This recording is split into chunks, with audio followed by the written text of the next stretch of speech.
In this video, how to download Tradingview on laptop. I will show you step by step how to download Tradingview on a laptop. First, open a web browser on your laptop. Then go to the official Tradingview website. On the homepage, scroll down if necessary. Look for the option called Desktop App or Download App. Click the option to download the desktop application. Now choose the version that matches your operating system. You can select Windows, Mac, or Linux. Click the download button for your system.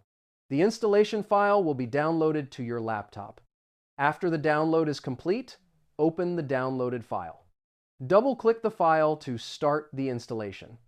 Follow the instructions shown on the screen. Click Install to continue. Wait a few moments while the app installs. After installation is complete, open Tradingview on your laptop. Now log in using your email and password. If you do not have an account yet, click Sign Up to create one. After logging in, you can start using Tradingview charts. Now you can use Tradingview directly on your laptop.